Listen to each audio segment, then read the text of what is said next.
नमस्कार दोस्तों, स्वागत है आप सभी का एक और ख़ास ब्लॉग में। आज मेरी साइकिल जर्नी को 180 दिन पूरे हो गए हैं और मैं पहुंच चुका हूं तमिलनाडु के बेहद ही खूबसूरत शहर तंजावुर में।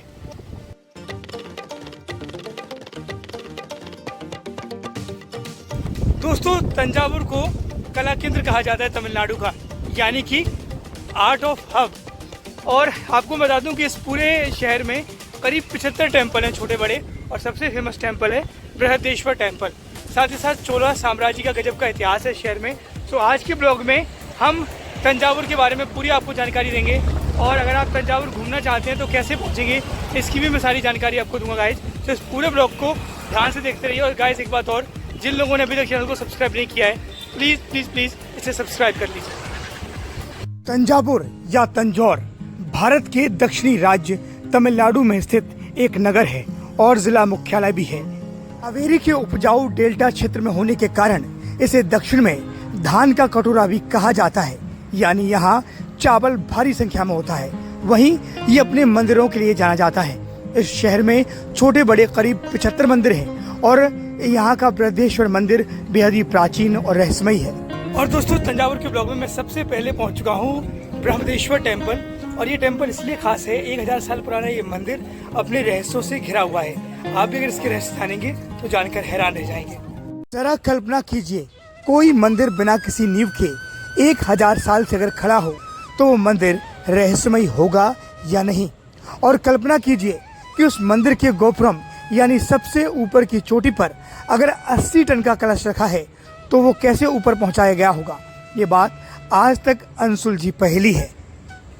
ये तमिलनाडु राज्य के तंजौर जिले में बना बेहद ही ऐतिहासिक और रहस्यों से भरा बृहदेश्वर मंदिर है, जो भगवान शिव को समर्पित है। दक्षिण भारत में लोग इसे पेरिया कोविल के नाम से भी जानते हैं।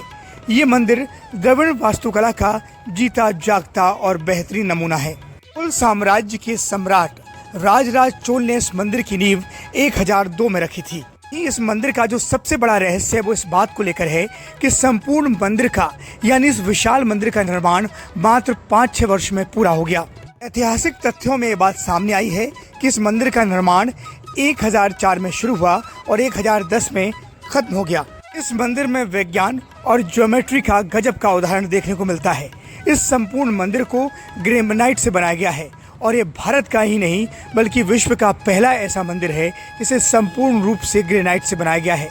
वहीं इसमें ग्रेनाइट को कुछ इस तरह घटते क्रम में बनाया गया है जिससे वो एक दूसरे में फंसे रहें, यानी देखने में आपको ये एक पजल की तरह लगेगा।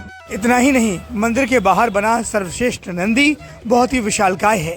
वहीं भगवान शिव की भी करीब 8 मीटर ऊंची प्रतिमा मंदिर में मौजूद है। वहीं इतिहासकारों के बीच एक बात भी हमेशा अबूझ पहेली बनी रहती है।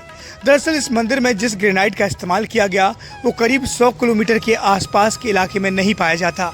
इसलिए ये बात भी रहस्य बनी हुई है कि इतना भारी मात्रा में ग्रेनाइट कहाँ से लाया गया। इस मंदिर की चोटी पर करीब 80 टन के वजन वाला कलश रखा गया है।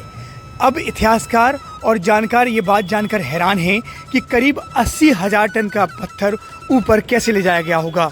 अब आप ही अंदाजा लगाइए कि करीब 80 टन वजनी पत्थर 200 मीटर तक की ऊंचाई पर कैसे ले जाया गया होगा, क्योंकि जब ना तो लिफ्ट चलती थी और ना ही ऐसी टेक्निक थी। तो सिर्फ बृहदेश्वर मंदिर ही नहीं, जब आप इस शहर की सैर करने के लिए निकलेंगे तो आपको ऐसे छोटे बड़े हज़ारों सैकड़ों मंदिर दिखाई दे जाएंगे। ये देखिए छोटे छोटे से मंदिर हैं। सो यहाँ पर इतने ज़्यादा मंदिर हैं कि इसे जो है टेम्पल टाउन कहा जाता है। इसकी मार्केट में बीच बीच में आपको हमेशा जाके ये मिल जाएंगे। वहीं ये तो हमने आपको दिखा दिया मंदिर जिसके लिए तंजौर जाना जाता है, इसे तंजावुर भी कहते हैं। भाई इसकी एक और फेमस जगह है यहाँ का फोर्ट, वो आपको दिखाते हैं। और गाइस अब हम आ गए हैं तंजावुर की एक और इम्पोर्टेंट लोकेशन तंजावुर पैलेस में, जिसपे नायकों से लेकर मराठाओं से लेकर ब्रिटिशों का तक का शासन रहा। तंजावुर मराठा पैलेस अपने इतिहास और अपनी वास्तुकला के लिए दुनिया भर में प्रसिद्ध है। देश से ही नहीं बल्कि दुनिया भर से इतिहासकार और रोचक लोग इसे जानने के लिए पहुंचते हैं। इसका इतिहास बताता है कि इसका निर्माण शिवप्पा नायकों द्वारा 1534 से 1535 के बीच कराया गया, लेकिन बाद में 1764 में मराठाओं ने इस पर अपना अधिकार जमा लिया। हालांकि बाद के दिनों में जब ब्रिटिश ने भारत पर कब्जा किया तो ये आखिरी दिनों तक ये पूरा महल, ये जो पैलेस, वो ब्रिटिश हुकूमत के कब्जे में रहा। दरअसल ये पैलेस टूरिस्टों को इसलिए आकर्षित करता है क्योंकि इसमें नायकों, मराठाओं और ब्रिटिश का मिला जुला असर देखने को मिलता है। जो जब इस महल पर रहा उसने अपने हिसाब से निर्माण में बदलाव कराए।